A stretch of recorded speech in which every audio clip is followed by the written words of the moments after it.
As palavras são tão poderosas que uma palavra pode mudar uma vida ou destruir vidas de milhões de pessoas. É uma ferramenta de poder. Ela pode emanar e inspirar as pessoas ao seu redor. Esteja atento às suas palavras. Elas são uma força eficaz para criar uma experiência gratificante ou desagradável. Você pode medir a impecabilidade de sua palavra pelo seu nível de amor próprio. Quando você é impecável com elas, sente-se bem e em paz. Cabe a você firmar esse compromisso consigo mesmo. Use a palavra para espalhar amor.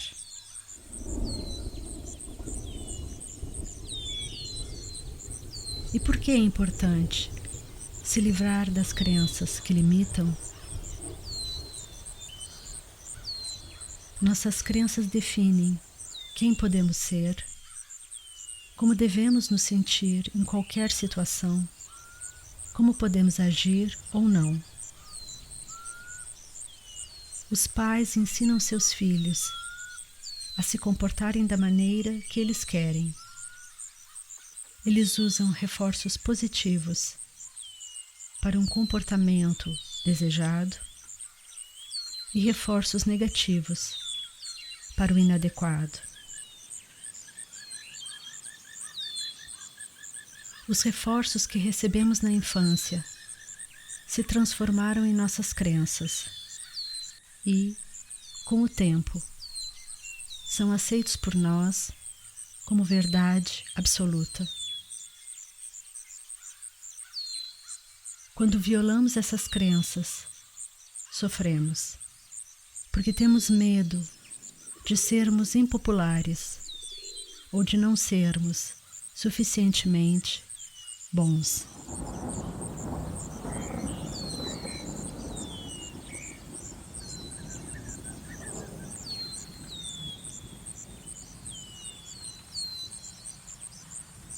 Segundo compromisso: não leve nada para o lado pessoal.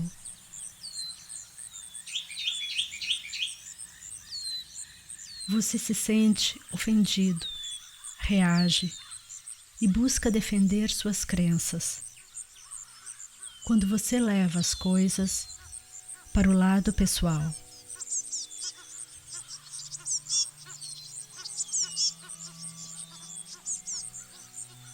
Sobre a domesticação. Sonhar é a principal função da mente. E a mente sonha 24 horas por dia. Sonhamos quando o cérebro está acordado e também quando o cérebro está adormecido. O sonho de toda a humanidade, o sonho do planeta, é o conjunto de bilhões de sonhos pessoais menores que formam esse sonho coletivo. Diferentes culturas, religiões, regras das sociedades, crenças, leis, formas de ser, fazem parte do sonho do planeta. As crianças concordam com toda a informação sobre o sonho do planeta que é passada para elas. Acreditam em tudo o que os adultos dizem. E o processo da domesticação acontece ao cederem às crenças transmitidas.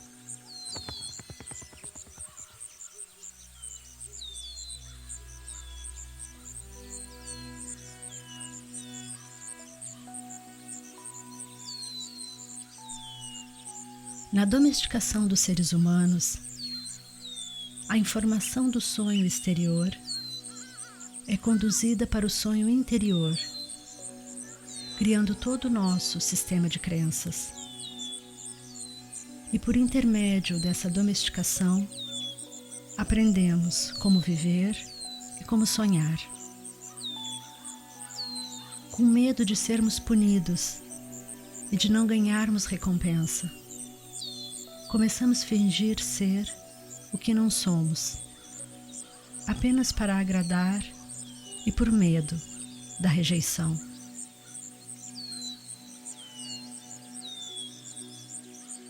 Em nossas mentes, temos falsas crenças que nos cegam. É como se vivêssemos no meio de um nevoeiro. Esse nevoeiro é o seu sonho pessoal de vida, aquilo que acredita. Toda a sua mente é um nevoeiro, que os toltecas chamam mitote. 1000 pessoas conversam ao mesmo tempo em sua mente e ninguém se entende. E com esse grande mitote, você não consegue enxergar o que é real. Quando conversamos sobre o caminho tolteca para a liberdade, descobrimos que eles possuem um verdadeiro mapa para libertarem-se da domesticação.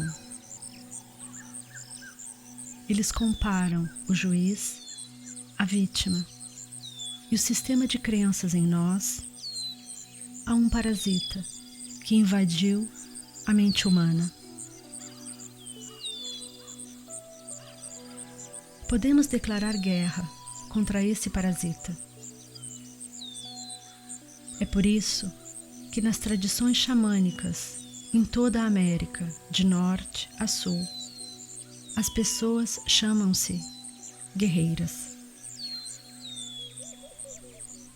Os seres humanos, no ponto de vista tolteca, estão doentes, porque o parasita controla a mente humana.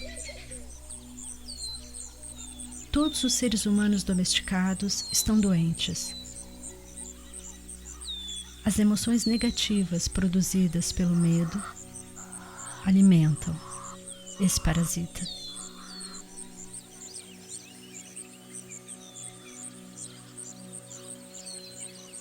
Terceiro compromisso: não tire conclusões. Acreditamos absolutamente que nossas conclusões são verdadeiras e, desta forma, criamos conflitos. A disciplina do guerreiro.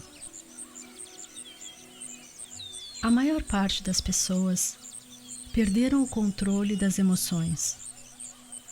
São as emoções que as controlam.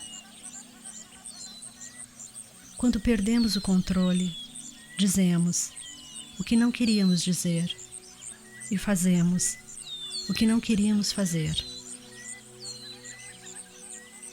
Por esta razão, é tão importante sermos impecáveis com nossa palavra, para nos tornarmos guerreiros espirituais.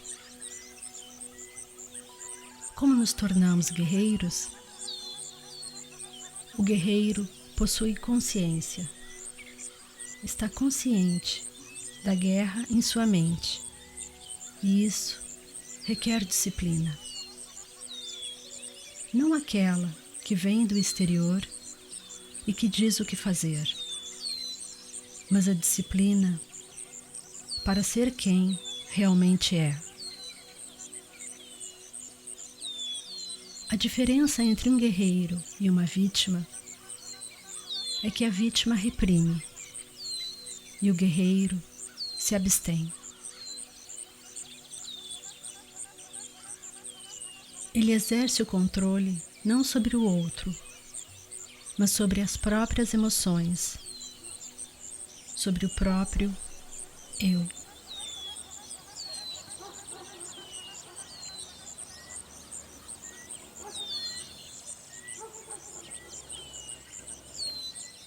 Quarto compromisso: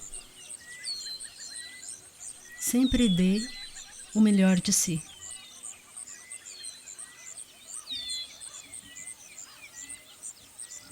A recompensa que os toltecas narram é transcender a experiência humana de sofrimento e dor para se tornar encarnação divina.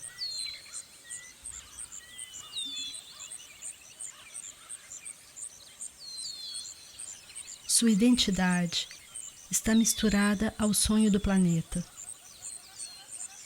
Todas as suas crenças e compromissos estão no nevoeiro, infelizmente.